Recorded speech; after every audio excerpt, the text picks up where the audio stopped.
Chers enfants, nous sommes toujours confinés, mais le caté continue. Alors je suis heureux de vous rejoindre avec ce petit message vidéo pour vous parler de Jésus. Parce que moi, c'est ce que je préfère, vous parler de Jésus. Et cette semaine, au caté, vous parlez de la résurrection de Jésus, parce qu'il n'y a pas longtemps, nous avons fêté Pâques, la grande fête de la résurrection de Jésus. Comment savons-nous que Jésus est ressuscité? Eh bien d'abord, parce que son tombeau est vide. Le matin de Pâques, le matin de la résurrection, on a trouvé le tombeau de Jésus vide.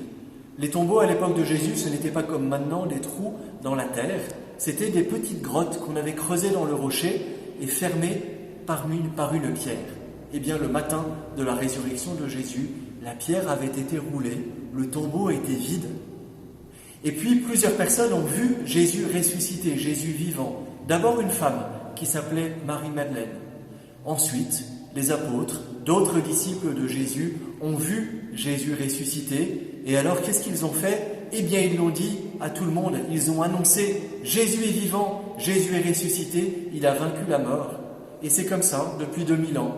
On annonce que Jésus est ressuscité et d'autres peuvent croire cela.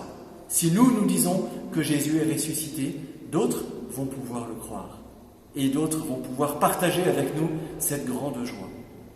Il y a un grand chant de joie que nous aimons chanter, surtout dans la période de Pâques, et ce chant, vous le connaissez, c'est « Alléluia ». « Alléluia », vous connaissez ce mot parce qu'on le chante tous les dimanches, juste avant de lire l'Évangile. « Alléluia », c'est de l'hébreu, ça veut dire « louer Dieu »,« louer le Seigneur ». Louer Dieu, ça veut dire tout simplement chanter dans la joie la grandeur de Dieu, la bonté de Dieu. Dans la joie, nous chantons que Jésus est vivant. Jésus, vous savez, pour nous, c'est quelqu'un de très important. Alors pour terminer cette petite vidéo, je vais vous inviter à participer au défi lancé cette semaine par la paroisse. Avec vos parents, réfléchissez à qui est Jésus pour vous. Qu'est-ce qu'il représente pour vous? Et dites qui est Jésus pour vous dans un poème, un chant, un dessin, un petit texte, tout ce que vous voulez, et envoyez-nous cela à paroissechatou@wanadoo.fr.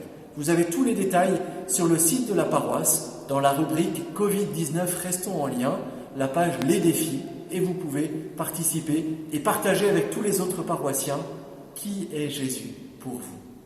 Jésus est ressuscité, il est vivant, alléluia, à bientôt chers enfants.